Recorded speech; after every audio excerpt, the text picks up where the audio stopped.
지난 2008년 금융위기는 MBS로부터 왔습니다. 주택가격이 천정부지로 솟구쳐 오르는 시기에 사람들이 너도 나도 돈을 빌려서 집에 투자를 했는데 부동산 버블이 터지자 부동산 가격은 급격한 조정을 보이기 시작했죠. 당시 은행은 보험을 들었을 경우에 최대 주택가격의 90%까지 돈을 빌려줬는데요.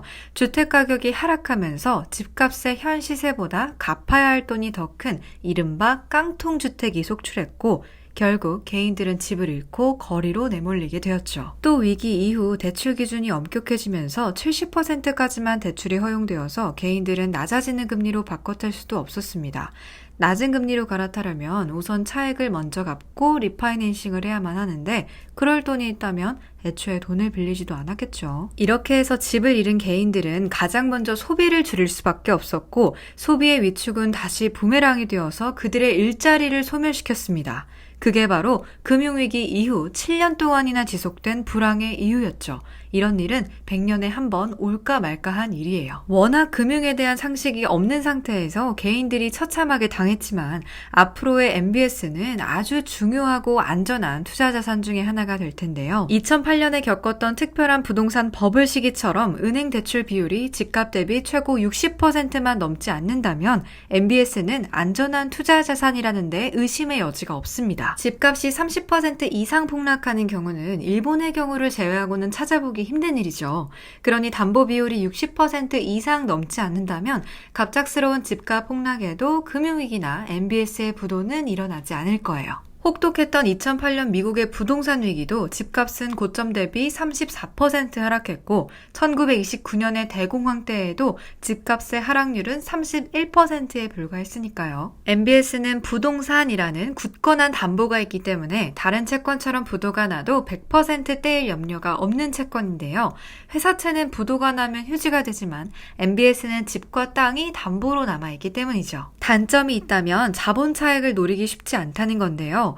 경기의 고점에서 일반적인 보통채를 매수했다면 향후 시장 이자율이 하락하면서 자본 차익의 보너스도 노릴 수 있겠지만 MBS는 금리가 내려가면 즉각 청산될 위험이 있기 때문에 따박따박 떨어지는 이자 외에는 자본 차익에 대한 기대치가 크지 않습니다. 역시 그렇기 때문에 대신 이자가 상대적으로 높은 거죠. 계속 안전한 자산이라고 강조를 하고 있는데 MBS를 공부하다 보면 이런 의문이 생길 수 있어요. 투자자 입장에서는 아무리 부동산을 담보로 하는 안정적인 채권이라고는 하지만 돈을 빌려간 사람이 제때 이자를 내지 못하면 부도가 나는 거 아닐까? 그렇다면 담보물에 대해서는 어떤 권리를 행사할 수 있을까? 너무 위험한 거 아닌가 하는 의문이요. 이런 고민들이 실제로 존재한다면 당연히 투자 자산으로서의 가치가 없습니다. 금융에서 불확실성은 곧 위험으로 간주하기 때문에 금융공학은 확률이라는 개념을 도입해서 안정성을 부여하고 건강한 투자 자산으로서의 가치를 추구하게 하죠. 예를 들어볼까요? 보험산업에는 대수의 법칙과 수지상등의 원칙이라는 것이 적용됩니다. 자동차 보험을 얼마로 책정해야 하는지를 정할 때 달랑 한 명의 차에 대해서는 그 차가 과연 사고를 낼지 안 낼지 알 수가 없어요. 하지만 그 보험 계약자들을 10,000명 정도 모아둔다면 그 안에서 일정한 확률에 접근할 수 있겠죠. 예를 들어 차를 구매하는 10,000명 중에서 평균 100명이 사고를 낸다고 한다면 대략 1%가 사고를 경험하는 거고 그리고 그 사고의 누적 손실액이 1억 원이라고 한다면 이들 사고로 인한 손실은 대략 1인당 100만 원 정도가 되겠죠. 이처럼 모수의 개수가 많을수록 특정한 수치에 수렴하는데요. 이걸 대수의 법칙이라고 합니다. 당연히 이런 수치에 의해서 1인당 내야 하는 자동차 보험료가 결정되겠죠. 결국 전체 보험금으로 나가는 1억은 10,000명이 내는 보험료 안에서 모두 충당되어야만 하는 것이고 여기에 보험사의 이익과 사고 처리 수수료 등을 고려해서 적정한 보험료가 만들어지게 되는데요. 이걸 수지상등의 원칙이라고 합니다. MBS 역시 마찬가지인데요. 달랑 한 명의 대출자를 놓고 본다면 그가 당장 다음 달에 이자를 내는 약속을 지킬지에 대해서 아무도 알 수가 없겠죠. 하지만 이런 대출자 10,000명을 하나의 풀에 모아둔다면 그 안에서 이자를 성실하게 내는 사람과 그렇지 않은 사람의 비율이 딱 부러지는 숫자로 수렴하게 됩니다. 예를 들어 10,000명 중에서 대략 9,500명이 이자를 내고 500명이 실수를 한다든가, 혹은 그 500명 중에서 아예 부도를 내는 사람이 대략 50명 정도 된다는 식으로 매우 구체적인 숫자에 수렴을 하게 되는데, 당연히 이 모기지 풀을 구성하는 구성원이 많을수록 더욱 안정적인 숫자로 수렴하게 되겠죠. 그러니까 모기지 채권이라는 건 개별적 확률을 가진 수천, 수만 명을 하나로 모아서 하나의 일률적인 위험으로 만드는 건강한 투자 자산이라고 할 수 있습니다.